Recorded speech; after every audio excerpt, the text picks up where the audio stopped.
नमस्कार दोस्तों, स्वागत है आप सभी लोगों का यूट्यूब चैनल पर। और आज फिर लेकर उपस्थित हैं आपके सामने मोस्ट इम्पोर्टेंट साइंस के कुछ एमसीक्यू को, जो आपके पेपर में कहीं ना कहीं किसी न किसी रूप से पूछे ही जाते हैं।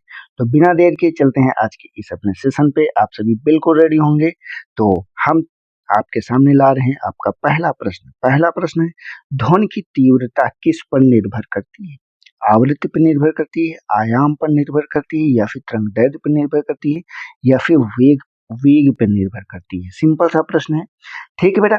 तो देखिए, ये जो ध्वनि की तीव्रता होती है ये निर्भर करती है आयाम के ऊपर। ठीक, ध्वनि की तीव्रता तरंग के आयाम पर निर्भर करती है, और अधिक आयाम वाली ध्वनि जो होती है ना, वो अधिक तेज सुनाई देती है। जबकि आवृत्ति ध्वनि के जो स्वर होते हैं ना, तीक्ष्णता उसको भी निर्धारित करती है। ठीक, ये आपका कहीं ना कहीं इंपॉर्टेंट क्वेश्चन हो जाता है। क्लियर? तो चलते हैं हम अपने अगले क्वेश्चन पे। हमारा आज का जो है अगला प्रश्न है आपके सामने, मानव शरीर में यूरिया का निर्माण कहाँ होता है? ठीक, एक तरह से बात करें तो जिस शरीर का वेस्ट मटेरियल होता है वो छन कर यूरिया कहाँ पे एकत्रित होता है, कौन से पार्ट से बनता है? वृक्क से होता है, यकृत से होता है, फेफड़े से होता है, आमाशय से होता है। इसमें कुछ लोगों को इंग्लिश जरूरी हो जाती है, जैसे वृक्क को किडनी कहा जाता है, यकृत को लीवर कहा जाता है, फेफड़े को लंग्स कहा जाता है, वो आमाशय को स्टोमच कहा जाता है। ठीक, तो इसका सही आंसर क्या हो जाएगा? इसका सही आंसर आपका लीवर हो जाएगा, यकृत। ठीक, ये आपका यूरिया का निर्माण करता है। जो अमोनिया होता है, अमोनिया कम विषैला होता है, उसमें बनाकर ठीक बाद में क्या होता है, इसे बाहर मूत्र के माध्यम से निकाल दिया जाता है। ठीक, ये आपके लिए इंपॉर्टेंट क्वेश्चन हो जाता है। चलते हैं हम अपने अगले क्वेश्चन पे। हमारा आज का अगला प्रश्न है, निम्न में से कौन सा आधातु विद्युत का अच्छा चालक है? ठीक, विद्युत का अच्छा चालक की बात कर रहे हैं, और यहाँ पे आधातु भी बात कर रहे हैं कि ऐसा कौन सा धातु जो अच्छा चालक है? सल्फर है, फास्फोरस है, ग्रेफाइट है, या फिर आयोडीन है? तो इसमें सिंपल सा आप सभी को पता है बेटा कि ग्रेफाइट ऐसा जो है कि ये कहीं ना कहीं जो है एक कार्बन का अपरूप है, और ये विद्युत का अच्छा चालक होता है। ठीक, इसमें क्या है, मुक्त इलेक्ट्रॉन उपलब्ध होते हैं, इसी कारण इसका उपयोग इलेक्ट्रोड या पेंसिल की नोक वगैरह में किया जाता है। ठीक, ये आपको याद रखना, ग्रेफाइट आपका सही हो जाएगा। चलते हैं हम अपने अगले क्वेश्चन पे।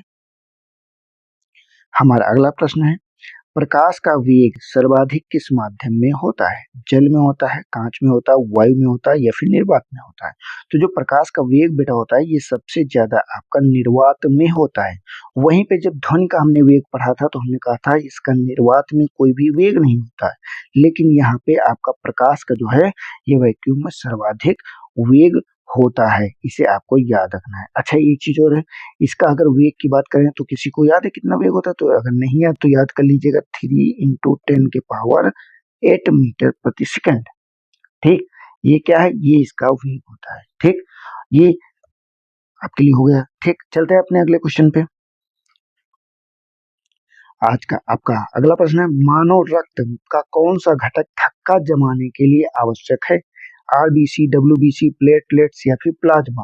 तो इन जो ब्लड के कई पार्ट्स हैं, इसमें से कौन सा इंपॉर्टेंट है? तो प्लेटलेट्स जो होता है ये सर्वाधिक जो है रक्त का थक्का जमने के लिए महत्वपूर्ण है। अगर विटामिन पूछा जाता है तो वहां पे विटामिन के को जिक्र किया जाता है, लेकिन यहाँ पे बेटा प्लेटलेट्स की बात करेंगे जो थक्का जमने के लिए इंपॉर्टेंट हो जाता है। क्लियर है? चलते हैं अगले क्वेश्चन पे। हमारा अगला प्रश्न है, निम्न में से कौन सा क्षार है अर्थात बेस है? HCl, NaOH, H2SO4, NHNO3? ठीक, तो इसका कौन सा सही हो जाएगा? ये आपका सही हो जाएगा बी, आपका NaOH। ठीक, ये क्या है, एक मजबूत छात्र है जिसमें सोडियम हाइड्रोक्साइड कहा जाता है। ठीक, यह साबुन एवं कागज उद्योग में सर्वाधिक रूप से प्रयोग किया जाता है। क्लियर? चलते हैं हम लोग अपने अगले क्वेश्चन पे। हमारा अगला प्रश्न है, बल का एसआई मात्रक क्या है? ठीक, जूल है, न्यूटन है, पास्कल है, या फिर वाट है? ठीक, तो इसमें भैया बेटा बल का पूछ रहा तो बल का न्यूटन है। ठीक, बल का एसआई मात्रक न्यूटन है। न्यूटन वह बल कहा जाता है जो एक किग्रा द्रव्यमान को 1 मीटर प्रति सेकंड स्क्वायर का त्वरण प्रदान करे। मतलब कोई है जैसे 1 किलो का है, 1 केजी का, तो इसको त्वरण जो दिया जाता है, मतलब एक गति दी जाती है, तो वही आपका बल हो जाता है, मतलब इसको खिसका है अपने स्थान से। ठीक, ये आपके लिए हो जाता है इंपॉर्टेंट। चलते हैं अगले क्वेश्चन पे। हमारा अगला प्रश्न है, पौधों में श्वसन की क्रिया कब होती है? केवल दिन में होती, केवल रात में होती, दिन और रात दोनों में होती, केवल प्रकाश में होती है। तो बेटा कब होती है? तो देखिए यहाँ पे दिन और रात दोनों में होती है। ठीक, अगर उससे जो है पौधों की जो श्वसन क्रिया है वो हमेशा चलती रहती है। लेकिन हाँ, अगर बात करते हैं प्रकाश संश्लेषण की, यहाँ पे श्वसन पूछा गया है, प्रकाश संश्लेषण बेटा नहीं पूछा गया है कि यहाँ पे आप सीधे प्रकाश संश्लेषण को मार दें। कि प्रकाश संश्लेषण होता तो केवल दिन नहीं, केवल प्रकाश मार देते, केवल दिन मार देते, सही हो जाता है। लेकिन यहाँ पे श्वसन पूछा था, श्वसन थोड़ी ना बंद हो जाता। आप ऐसा थोड़ी ना कि सिर्फ दिन में श्वास लेंगे, रात में नहीं लेंगे। तो सी आपका सही हो जाएगा, दिन और रात दोनों में श्वास की क्रिया चलती रहती है। ठीक, प्रकाश संश्लेषण सिर्फ प्रकाश में होता है। ठीक, ये दिन में होता है। क्लियर? चलते अगले क्वेश्चन पे। हमारा अगला प्रश्न है, निम्न में से कौन सा ऊर्जा का नवीकरणीय स्रोत है? कोयला है, पेट्रोलियम है, सौर ऊर्जा है या फिर प्राकृतिक गैस है? पूछ क्या रहा है? पूछ रहा रिन्यूएबल रिन्यूएबल एनर्जी कौन सी है?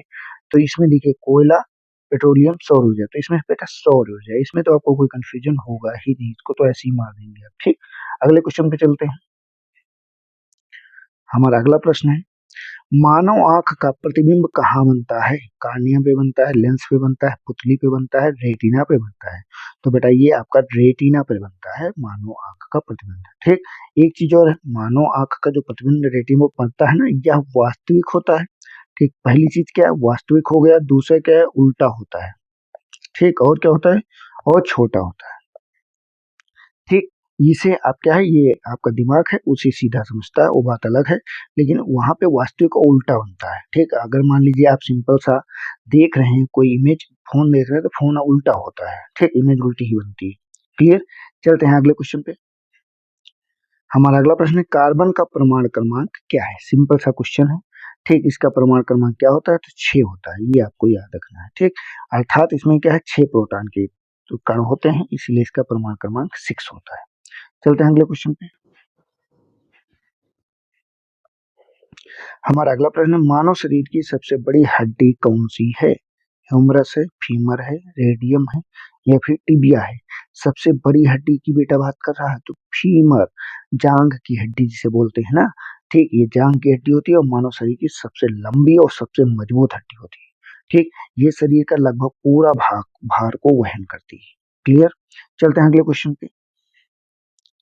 हमारा अगला प्रश्न है, विद्युत धारा का प्रवाह निम्न में से किसमें जो है नहीं होता है? किसमें नहीं होता उसकी बात कर रहा है।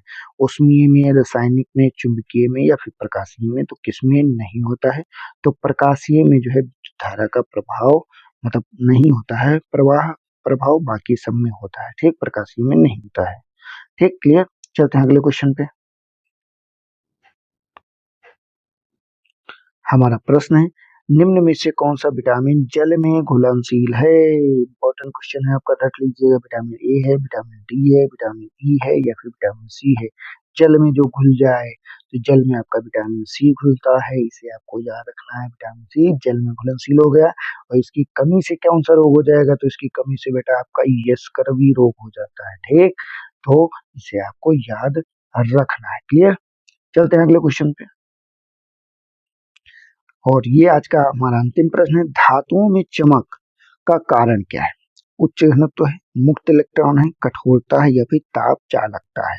तो आखिर क्या है ऐसा जिसके कारण जो है उसमें चमक पैदा हो जाती है? तो ये मुक्त इलेक्ट्रॉन जो होते हैं ना, यही धातुओं में चमक को जन्म देते हैं। ठीक, यही जो मुक्त इलेक्ट्रॉन है ना, यही क्या करते हैं, ये प्रकाश को परावर्तित कर देते हैं।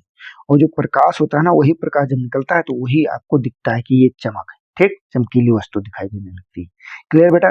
ये आपका यहाँ पे आपके समस्त क्वेश्चन हो गए। अब देख लेते हैं जिस क्वेश्चन का आंसर आपको देना है कमेंट बॉक्स में। आपको कमेंट करके बताना है, पाचन की प्रक्रिया में प्रोटीन का पाचन कहाँ प्रारंभ होता है? मुख से हो जाता है, अमाशय से हो जाता है, छोटी आंत से हो जाता है या फिर बड़ी आंत से होता है? इन चारों में से आखिर कहाँ से स्टार्ट होता है? कमेंट बॉक्स में इसका आंसर आप दीजिएगा। ठीक, ये क्लियर?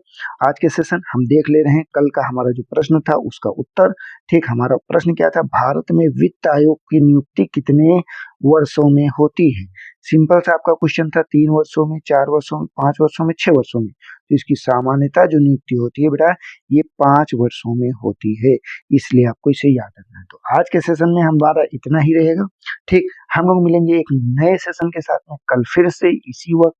तो अगर आपको वीडियो पसंद आ रहा है तो वीडियो को लाइक करना ना भूलिए, चैनल को सब्सक्राइब तब तक आप कर ही लिए होंगे, बेल आइकन भी साथ में जब दबा दीजिए ताकि तुरंत नोटिफिकेशन आपको मिल जाए और अधिक से अधिक दोस्तों को शेयर कीजिए। हम लोग मिलेंगे नेक्स्ट वीडियो में, तब तक के लिए सभी को जय हिंद, जय भारत।